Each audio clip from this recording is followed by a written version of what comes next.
সংশ্লিষ্ট প্রতিষ্ঠানের নামগুলো আমি আগে বলছি। অভিযোগ সংশ্লিষ্ট প্রতিষ্ঠান হচ্ছে সেলিব্রিটি ইন্টারন্যাশনাল লিমিটেড, এর স্বত্বাধিকারী জনাব Farida Banu, chairman celebrity international limited. জনাব মোহাম্মদ আব্দুল হাই, ব্যবস্থাপনা পরিচালক, সেলিব্রিটি ইন্টারন্যাশনাল লিমিটেড। জনাব মোহাম্মদ বশির, স্বত্বাধিকারী রাব্বি ইন্টারন্যাশনাল লিমিটেড।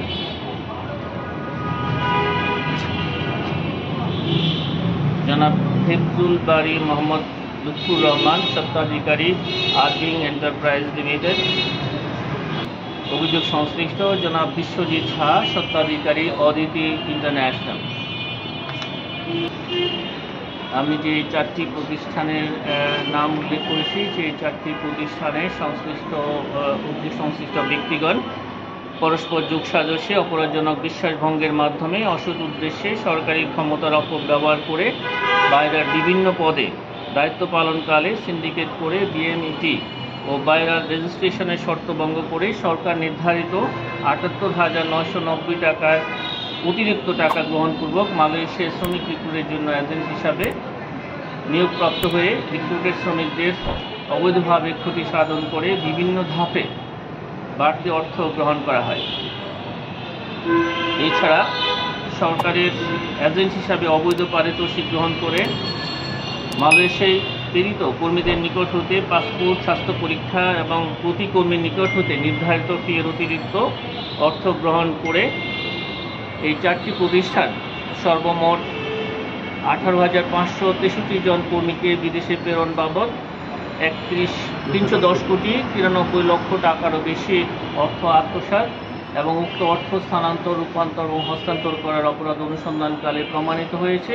এই কারণে এই চারটি প্রতিষ্ঠানের অভিযোগ সংশ্লিষ্ট ব্যক্তিদের বিরুদ্ধে দুর্নীতি দমন কমিশন দুর্নীতি প্রতিরোধ আইন, মানি লন্ডারিং প্রতিরোধ আইন ২০১২ সংশ্লিষ্ট ধারা এবং দণ্ডবিধির সংশ্লিষ্ট ধারায় মামলা রুজুর সিদ্ধান্ত গৃহীত হয়েছে। এই চারটি প্রতিষ্ঠানের বিরুদ্ধে পৃথক পৃথক চারটি মামলা রুজু করা হবে। এই চারটি মামলায় আত্মসাৎকৃত অর্থের পরিমাণ ৩১০ কোটি ৯৩ লক্ষ টাকারও বেশি।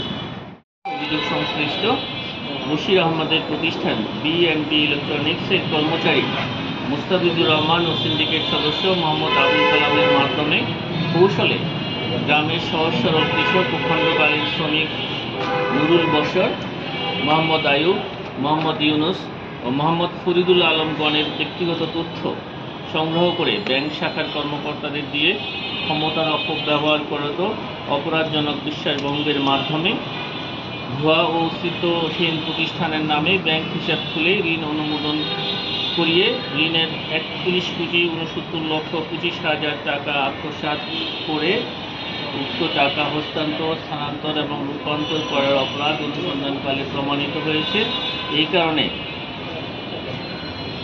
জনাব বশির আহমদ, সদস্য executive committee of UCBL board ও সাবেক পরিচালক ইউসিবিএল, জনাব Anisuzzaman Chowdhury, chairman executive committee of UCBL board and সাবেক পরিচালক ইউসিবিএল ব্যাংক, জনাব সাইফুজ্জামান চৌধুরী, সাবেক ভূমিমন্ত্রী, গণপ্রজাতন্ত্রী বাংলাদেশ সরকার, তার স্ত্রী উকমিলা জামান এবং ব্যাংকের অন্যান্য কর্মকর্তাদের বিরুদ্ধে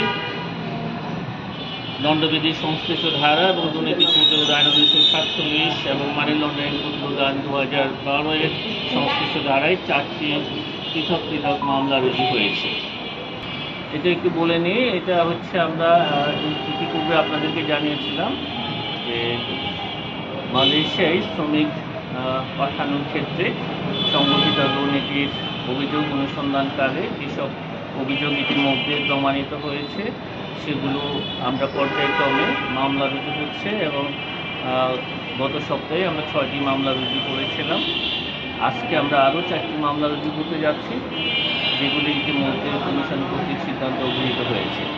4টি মামলায় অপরাধের ধরন এবং একই, সুতরাং আমরা শুধু একটা অভিযোগের বিষয়গুলো বলে আমরা 4টায় একসাথে আমরা বলবো, 4টা আমরা আলাদা পৃথক পৃথকভাবে বলবো না। ঠিক আছে, আমরা আপনাদেরকে বিস্তারিত তথ্য দিই।